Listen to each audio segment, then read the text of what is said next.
Good morning विद्यार्थियों।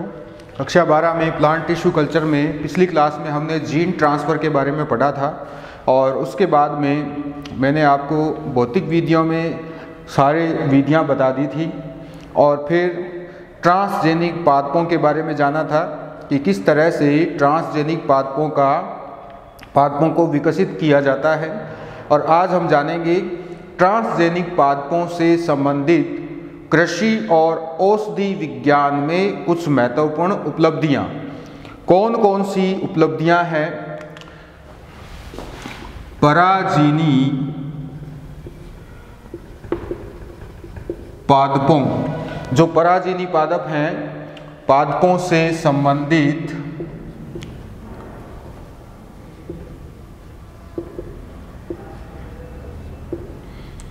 कृषि व औषधि में महत्वपूर्ण उपलब्धियां कौन कौन सी हैं,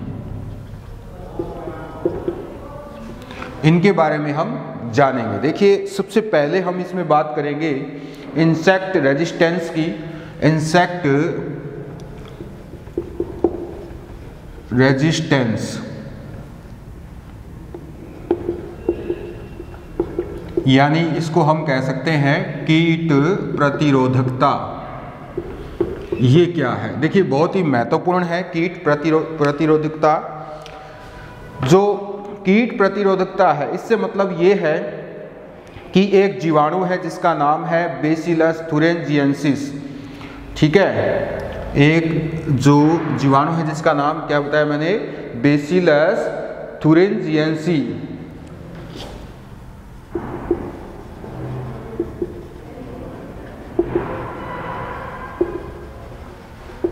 ये है जीवाणु का नाम। ठीक है, अब देखिए इसको संक्षिप्त में क्या कहते हैं? इसको संक्षिप्त में कहते हैं बीटी। क्या कहेंगे हम इसे? संक्षिप्त में इसे बीटी कहते हैं। कहाँ पाया जाता है? मृदा में पाया जाता है। ठीक है, कहाँ पाया जाता है? ये मृदा में पाया जाता है। क्लियर? एक जीवाणु जिसका नाम है बेसिलस थुरिंजिएंसिस, जिसे हम शॉर्ट में बीटी कहते हैं, और यह प्राकृतिक रूप से मृदा में पाया जाता है। और इसकी खोज जो है जब की गई थी उस समय 1911 में, तो क्या पता लगाया था कि 4 शलभ जातियों की मौत हो गई थी। जातियों की मृत्यु के कारण के रूप में 1911 में इसकी पहचान की गई। ठीक है, पहचान की गई। कब? 1911 में। तो देखिए 1911 में 4 शलभ जातियां, कीट जातियां हैं, उन जातियों के लार्वा की मौत हो गई थी। और इसका 1961 में जैव कीटनाशी बायोपेस्टिसाइड के रूप में इसका पंजीयन किया गया। कब? 1961 में इसका बायोपेस्टिसाइड के रूप में, कहाँ पर? अमेरिका में पंजीयन किया गया, यानी कि इसको रजिस्टर्ड किया गया। कब? 1961 में जैव कीटनाशी के रूप में। ठीक है, देखिए समझने वाली बात क्या है? समझने वाली बात यह है कि इस जीवाणु के अंदर एक जीन पाया जाता है। क्या पाया जाता है? बीटी जीन पाया जाता है। क्या पाया जाता है? BT gene. यानी इस जीवाणु में एक जीन पाया जाता है जो कि एक कीटनाशी प्रोटीन के निर्माण के लिए संकेत देता है। ठीक है, क्या करता है? बीटी जीन एक कीटनाशी प्रोटीन के निर्माण के लिए सूचना या संकेत देता है। ठीक है, यानी एक सीधी सी बात यह है कि एक प्रोटीन का निर्माण होता है, एक कीटनाशी प्रोटीन का निर्माण होता है जिसके लिए उत्तरदायी क्या है, बीटी जीन है। यानी कि बीटी जीन द्वारा ऐसी सूचनाएं प्रेषित की जाती है जिससे कि एमिनो एसिड का निर्माण होता है। कौन से, जो कि कीटनाशी होते हैं, यानी कीटों को खत्म करने वाले होते हैं। ठीक है, और इस जीन को कौन सा जीन कहा जाता है, इस जीन को क्राइजीन भी कहा जाता है। क्या कहा जाता है इसको क्राइजीन भी कहा जाता है। बीटी जीन भी कहते हैं और क्राइजीन भी इसको कहा जाता है। अब देखिए इसका काम क्या है। इसका काम ये है कि इस जीवाणु से इस जीन को, कौन से जीन को, क्राइजीन या बीटी जीन को अलग किया जाएगा, यानी कि अलग किया जाता है। और अलग करने के बाद इसे कपास के पौधों में स्थानांतरित कर दिया जाता है, यानी कि कपास में ट्रांसफर कर दिया जाता है। कैसे, वही मतलब जो हमारे पास एक प्रोसेस है ना जीन ट्रांसफर का, जिसमें हम या तो डायरेक्ट या फिर इनडायरेक्टली तो हम क्या करते हैं, किसी वाहक की हेल्प लेते हैं, कोई प्लाज्मिड की हेल्प लेते हैं। और डायरेक्ट में क्या करते हैं हम, जैसे माइक्रो इंजेक्शन द्वारा, ठीक है, सूक्ष्म जो वेदन है उसके द्वारा भी हम कर सकते हैं, लिपोसोम द्वारा कर सकते हैं। ठीक है, तो किसी भी विधि द्वारा इस जीन को कहाँ ट्रांसफर किया जाता है, कपास के पौधों में या कपास में ट्रांसफर किया जाता है। और फिर जो कपास की किस्म विकसित होती है उस किस्म को हम क्या कहते हैं, बीटी कपास कहते हैं। क्या कहेंगे हम, बीटी कपास या फिर कीलर कॉटन कहते हैं, यानी कि कीलर कपास कहा जाता है। ठीक है, और यह कपास बॉल वर्म के प्रति प्रतिरोधी होती है। बॉल वर्म एक कीट का एक लार्वा है या एक कीट है, तो वो क्या करता है, कपास की फसलों का विनाश कर देता है। ठीक है, यानी कि उन फसलों को क्या करेगा, नष्ट कर देता है। तो इस तरह से कपास की उन फसलों को बचाने के लिए कपास के पौधों में इस जीन का ट्रांसफर किया जाता है, जिससे कि ये जीन क्या करेगा, एक विशेष प्रकार की प्रोटीन का निर्माण करता है जो कि कीटनाशी होती है। और इस वजह से उस कपास के पौधे में रेजिस्टेंसी पावर आ जाती है, यानी कि प्रतिरोधकता विकसित हो जाती है, जिससे कि वो पूरा का पूरा कपास गोलक शलभ यानी कि बॉल वर्म के प्रति प्रतिरोधी हो जाता है। यानी कि उस शलभ का उस पौधे पर नेगेटिव इफेक्ट नहीं रहता है, क्योंकि वो इसकी वजह से नष्ट हो जाता है, यानी इस प्रोटीन की वजह से नष्ट हो जाता है। उस कपास में ऐसी प्रोटीन होती है जिसकी वजह से उन लार्वा का विनाश हो जाएगा। ठीक है, इसको हम एक बार फिर से देखेंगे। देखिए ये कंपटीशन लेवल के क्वेश्चन जो है ये इसी से बहुत बार पूछे जाते हैं। जो बच्चे नीट की तैयारी कर रहे हैं उनके लिए भी इसमें से क्वेश्चन है। दोबारा से देखेंगे हम इसको। सबसे पहला हम क्या पढ़ रहे हैं, कीट प्रतिरोधकता। ठीक है, क्या है ये कीट प्रतिरोधकता। देखिए क्या होता है कि कपास के पौधों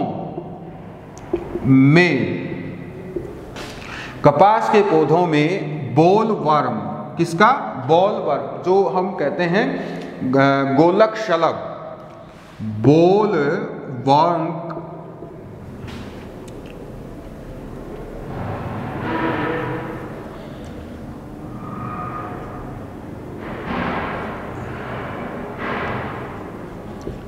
का हानिकारक प्रभाव होता है।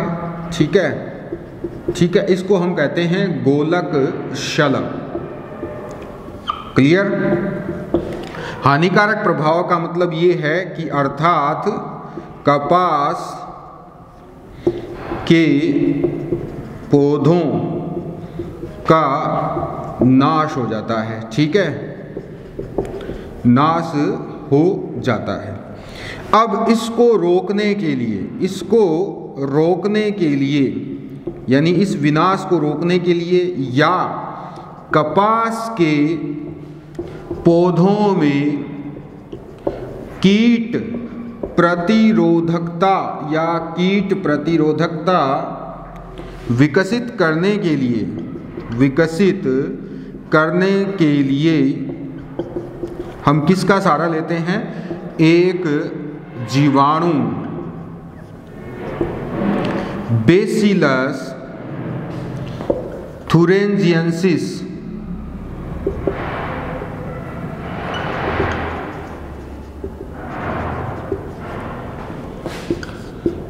का उपयोग करते हैं। ठीक है, किसका उपयोग करते हैं?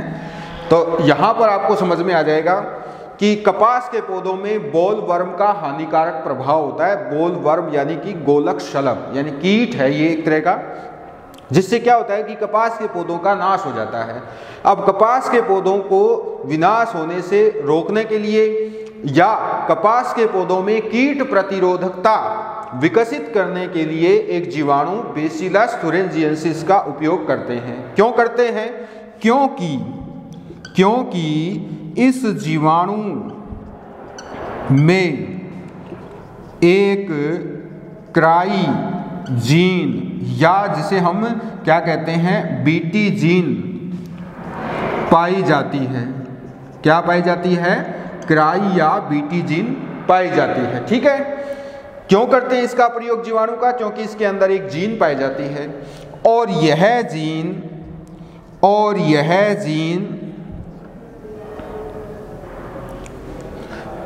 किसका निर्माण करती है? यह जीन कीटनाशी प्रोटीन का संकेतन करता है। ठीक है, और यह जीन कीटनाशी प्रोटीन निर्माण के लिए सूचना देता है या संकेतन प्रदान करता है। ठीक है, ये हो गया इसका काम। क्योंकि ये जीन क्या करता है? कीटनाशी प्रोटीन का निर्माण करने के लिए सूचना देता है और संकेतन देता है। ठीक है, तो अब आगे के प्रोसेस में क्या होता है कि क्राई जीन को जीवाणु से पृथक कर कपास में ट्रांसफर कर दिया जाता है। ठीक है, किसकी सहायता से? जीन ट्रांसफर विधियों की सहायता से। फिर यहाँ पर जब जीन ट्रांसफर विधि इसके लिए हम काम में लेंगे तो फिर बाहरी डीएनए या बाहरी जीन क्या हो जाता है? क्राई जीन हो जाता है। ठीक है, क्लियर? तो ट्रांसफर कर दिया जाता है। अब ट्रांसफर करने से उस जो विकसित जीन होगी तो इससे विकसित कपास बीटी कॉटन या जिसे हम कीलर कॉटन कहते हैं, इससे विकसित कपास बीटी कॉटन या कीलर कॉटन कहलाता है। ठीक है, इसमें क्या होता है? इसमें गोलक शलभ के प्रति यह प्रतिरोधी होता है। ठीक है, इसमें गोलक शलभ के प्रति प्रतिरोधकता होती है। यानी कि यह कपास की जो किस्म है ये इन कीटों से अपने आप को बचाती है। तो कपास के पौधों में बोलवर्म का हानिकारक प्रभाव है, यानी कपास के पौधों का विनाश हो जाता है, विनाश कर देते हैं ये कीट। और इन कीटों के इस हानिकारक प्रभाव को रोकने के लिए या कपास के पौधों में कीट प्रतिरोधकता विकसित करने के लिए एक जीवाणु का हम प्रयोग करते हैं जिसका नाम है बेसिलस थुरिंजिएंसिस, जिसे हम शॉर्ट में बीटी कहते हैं। क्योंकि इस जीवाणु में एक जीन पाया जाता है जिसे हम क्राई जीन या बीटी जीन कहते हैं। और यह जीन काम क्या करता है? यह जीन ऐसी प्रोटीन के निर्माण के लिए संकेत देता है जो कि उन कीटों का नाश कर दे या उनका विनाश कर दे या उन कीटों को खत्म कर दे। ठीक है, तो फिर इस जीवाणु से इस जीन को अलग किया जाता है। ठीक है, अलग कर फिर उसे कपास में ट्रांसफर कर दिया जाता है। ठीक है, और कपास में ट्रांसफर करने के बाद जो विकसित कपास होगी उसको हम कीलर कॉटन या फिर बीटी कॉटन कहते हैं, जो कि उन कीटों के प्रति प्रतिरोधी होते हैं जो कि उनके लिए हानिकारक प्रभाव रखते हैं, यानी कि गोलक शलभ के प्रति इनके अंदर क्या आ जाती है, प्रतिरोधकता आ जाती है, जिससे कि वो उन कीटों से बचे रहते हैं। ठीक है, पहला तो ये हो गया। अब दूसरी तरफ चलते हैं नंबर 2 में।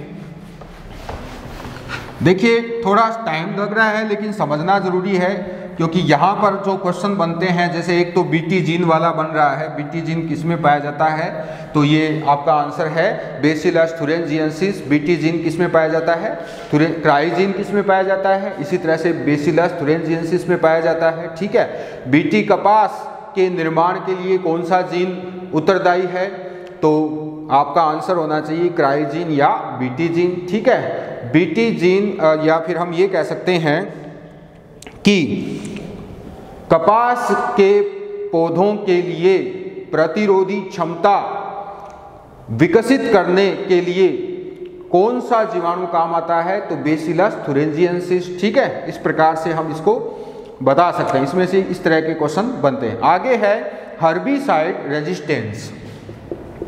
अगला है हर्बिसाइड रेजिस्टेंस। ठीक है, इसको हम कहते हैं शाकनाशी प्रतिरोधकता। शाकनाशी प्रतिरोधकता। ठीक है, इसका मतलब क्या है, देखिए जिस तरह से कीटों का पौधों पर प्रभाव होता है, तो कई देखिए ऐसे अधिकांश शाकनाशी ऐसे भी हैं जो पौधों को आवश्यक अमीनो अम्ल के संश्लेषण को निरोधित कर देते हैं। ठीक है, यानी कि कुछ ऐसे शाकनाशी होते हैं जो क्या करते हैं कि पौधों में जितने आवश्यक अमीनो अम्ल जरूरी होते हैं उनके निर्माण को बाधित कर देते हैं, जिससे कि उन पौधों की मृत्यु हो जाती है। ठीक है, तो शाकनाशी में हम ग्लाइफोसेट एक शाकनाशी है। क्या है ये, ग्लाइफोसेट एक शाकनाशी है। ठीक है, यानी ये हर्ब का क्या करता है, नाश कर देता है, और यह एक एंजाइम की क्रियाशीलता का दमन करता है। ठीक है, यह एक एंजाइम, और जिसका नाम क्या है उस एंजाइम का, EPSPS। EPSPS। ठीक है, इसका क्या करता है, ये इसकी क्रियाशीलता का ये दमन करता है। ठीक है, कि क्रियाशीलता का दमन करता है। अब इसका फुल फॉर्म क्या है EPSP का, तो इसकी फुल फॉर्म है 5-फिनोल पायरुविल सिकीमेट 3-फॉस्फोसिंथेटेज। 5-फिनोल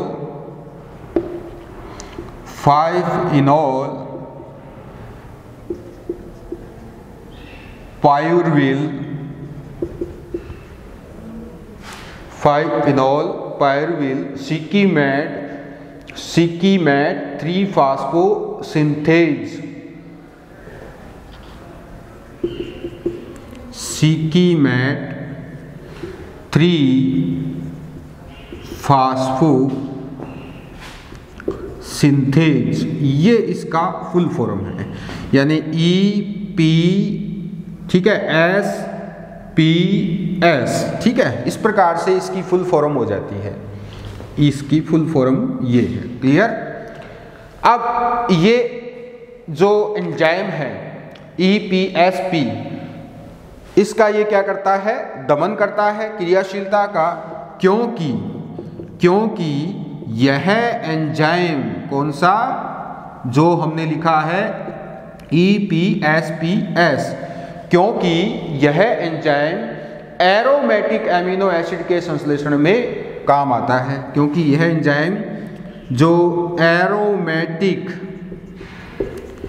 एमिनो एसिड के संश्लेषण में उपयोग आता है। ठीक है, यानी यह एंजाइम क्या करता है, एमिनो एसिड का निर्माण करता है। सीधी सी बात यही है। क्लियर? अब देखिए, ये एक क्या है, शाकनाशी है, और ये शाकनाशी करेगा क्या कि ये एक एंजाइम की क्रियाशीलता को भंग करता है या दमन करता है। उस एंजाइम का नाम है EPSPS, ठीक है। और यह एंजाइम काम क्या करता है, यह एमिनो एसिड निर्माण के उपयोग में आता है।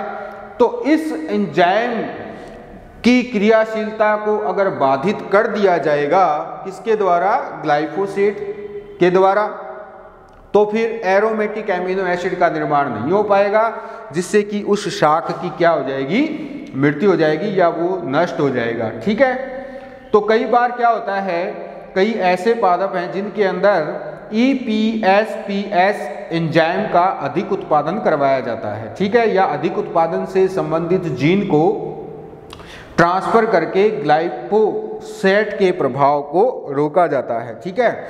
तो ग्लाइफोसेट का प्रभाव रोकने के लिए, ग्लाइफोसेट के प्रभाव को रोकने के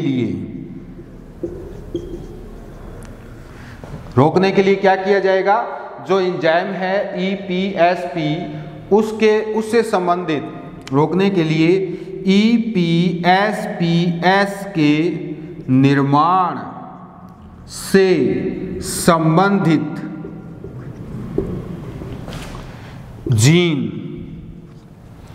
जो उसके निर्माण से संबंधित जीन है, को शाकों में ट्रांसफर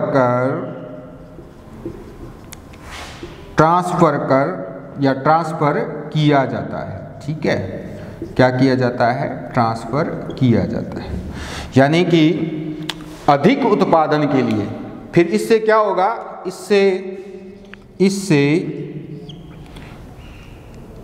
एमिनो एसिड का अधिक, या सॉरी, इससे क्या होता है, इससे EPSPS का अधिक उत्पादन होता है। ठीक है, क्लियर। तो इससे उत्पादन होता रहेगा और एमिनो एसिड बनते रहेंगे। तो इस प्रकार की जो विधि है वो टमाटर और पिट्यूनिया में काम ली जा सकती है, ली गई है। दोबारा से देख लेते हैं। ग्लाइफोसेट एक शाकनाशी है और इस शाकनाशी के प्रति पौधों में प्रतिरोधकता विकसित होनी चाहिए, यानी कि उन हर्ब में एक प्रतिरोधक क्षमता होनी चाहिए। तो ग्लाइफोसेट के प्रभाव को कम करने के लिए सबसे पहले हमें ये जानना जरूरी है, ग्लाइफोसेट क्या है। तो ये एक शाकनाशी है, ये एक एंजाइम की क्रियाशीलता को खत्म कर देता है, और ये एंजाइम बहुत जरूरी होता है उन पौधों में या उन शाकों में, किसके निर्माण के लिए, एरोमेटिक एमिनो एसिड के निर्माण के लिए। ठीक है। तो फिर अगर एरोमेटिक एमिनो एसिड का निर्माण नहीं होगा इसकी क्रियाशीलता की वजह से, ग्लाइफोसेट के प्रभाव की वजह से, तो पौधा क्या हो जाएगा, धीरे धीरे खत्म हो जाएगा, वो शाक धीरे धीरे खत्म हो जाएगा। तो इस शाकनाशी के प्रभाव को रोकने के लिए या उन पौधों में इस शाकनाशी के प्रति प्रतिरोधकता विकसित करने के लिए क्या किया जाता है, EPSPS के निर्माण से संबंधित जो जीन हैं उन जीनों को उन शाक में ट्रांसफर करवाया जाता है, जिससे कि इसका अधिक उत्पादन होगा। ठीक है। तो इसका अधिक उत्पादन ग्लाइफोसेट, जो कि एक कीटनाशी, जो शाकनाशी है, उसके प्रभाव को EPSPS का अधिक उत्पादन क्या कर देता है, उसके प्रभाव को खत्म कर देता है। ठीक है। और इससे क्या होगा, पौधों में इस शाकनाशी के प्रति प्रतिरोधकता विकसित हो जाती है। ठीक है। आगे चलते हैं नंबर तीसरे में।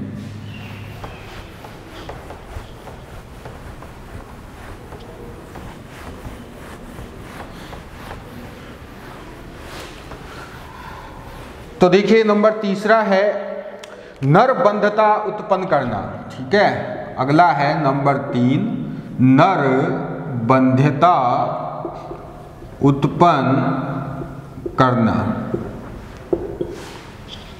तो नरबंधता उत्पन्न कैसे होती है, डेवलपमेंट ऑफ मेल स्टेरिलिटी। तो पादप प्रजनन में संकरण हेतु प्रयोगों में बंध्य नर अधिक महत्वपूर्ण होते हैं। तो बंध्य नर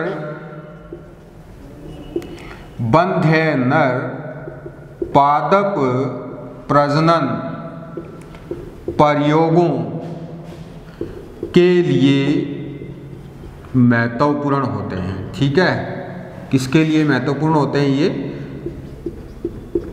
पादप प्रजनन प्रयोगों के लिए महत्वपूर्ण होते हैं। और इनके विकसित होने पर तो देखिए किस प्रकार से इसको बंध्य नर बनाए जाते हैं। तो इसके लिए एक उदाहरण है बेसिलस एमाइलो लिक्वेफेंसियस। ठीक है,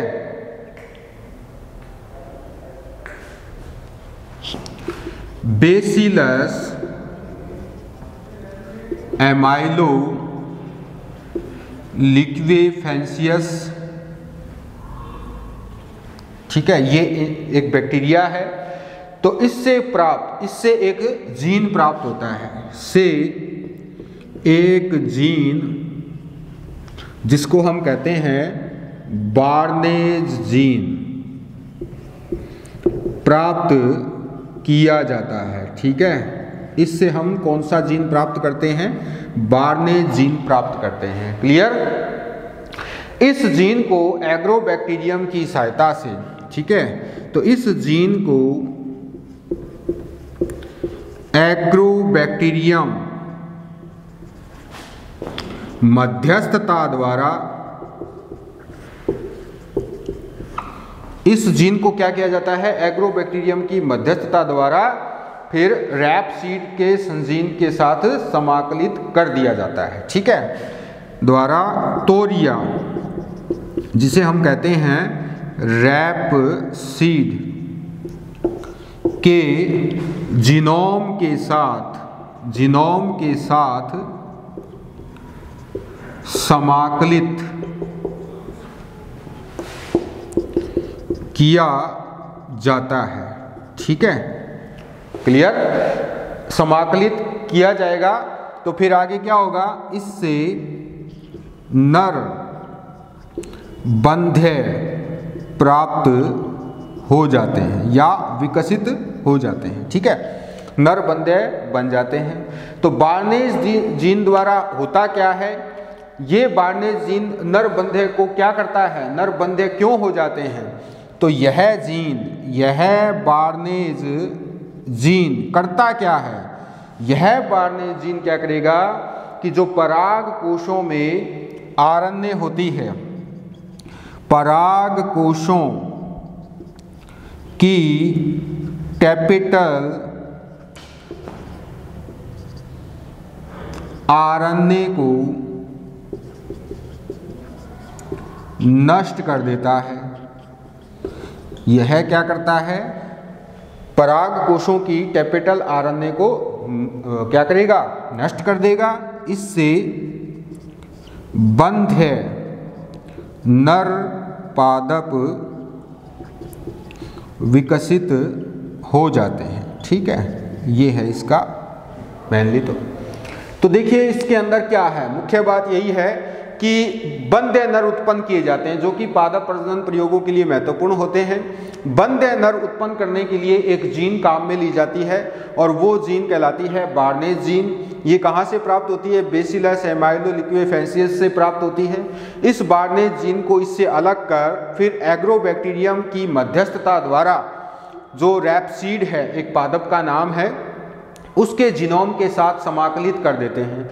जिससे क्या होगा कि इसके अंदर फीमेल पार्ट जो है वो तो बनेगा, लेकिन जो नर होगा वो कैसा होगा? बंध्य होता है। तो नर इसके अंदर बंध्य प्राप्त हो जाते हैं। और यह बार्नेज जीन नर का निर्माण क्यों कर देता है? इस तरह से बंध्य नर क्यों हो जाते हैं?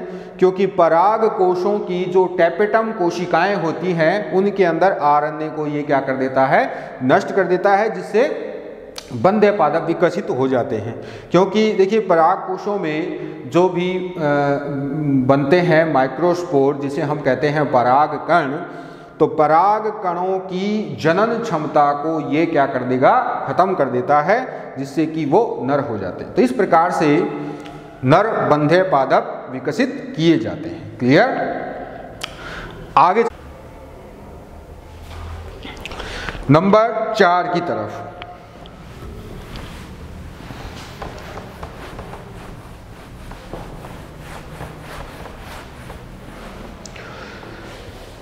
अब नंबर 4 जो है वो है फलों में विलंबित परिपक्वन, डिलेड फ्रूट रिपेनिंग। डिलेड फ्रूट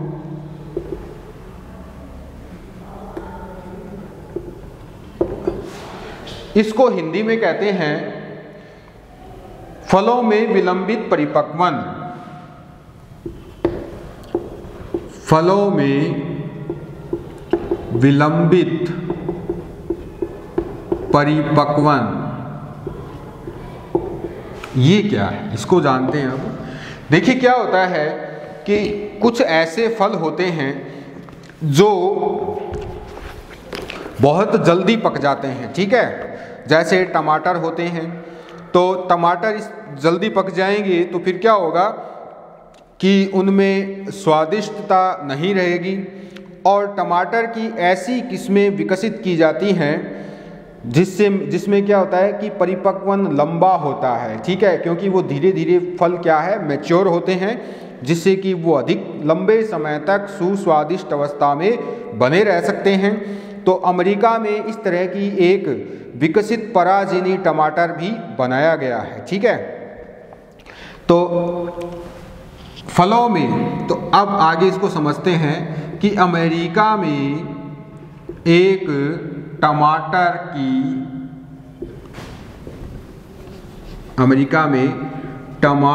की एक पराजीनी किस्म विकसित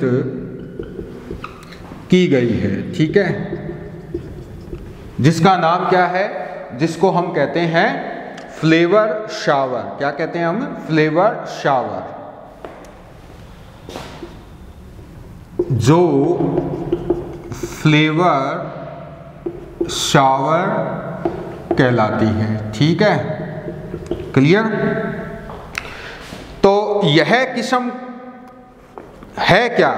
यह एक आनुवंशिकतः अभियांत्रित किस्म है, ठीक है। यह एक आनुवंशिक अभियांत्रित, यानी कि इस किस्म को किससे बनाया गया है? जेनेटिक इंजीनियरिंग की सहायता से बनाया गया है, ठीक है। और इस किस्म के टमाटर सामान्य टमाटरों की अपेक्षा अधिक लंबे समय तक सुस्वादिष्ट अवस्था में रह सकते हैं। टमाटर इस किस्म के टमाटर सामान्य टमाटर की अपेक्षा लंबे समय तक सुस्वादिष्ट अवस्था में बने रहते हैं, ठीक है। तो अमेरिका में टमाटर की एक पराजीनी किस्म विकसित की गई है जिसका नाम है फ्लेवर शावर, ठीक है। यह एक आनुवंशिक अभियांत्रित किस्म है, यानी कि इसे जेनेटिक इंजीनियरिंग के माध्यम से बनाया गया है। इस किस्म के टमाटर, इसके फ्लेवर शावर के टमाटर, जो सामान्य टमाटर है उसकी अपेक्षा लंबे समय तक सुस्वादिष्ट अवस्था में बने रहते हैं। तो टमाटर की इस किस्म का विकास होता कैसे है?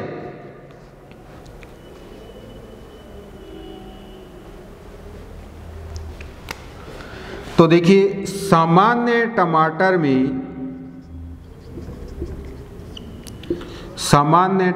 में कोशिका भित्ति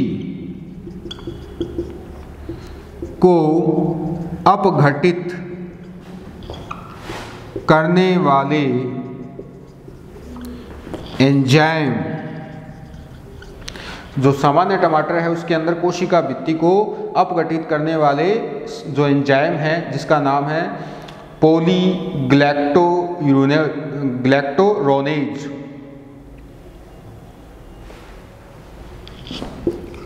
पॉलीग्लैक्टोरोनेज, ठीक है, अपघटित करने वाले एंजाइम की क्रियाशीलता होती है।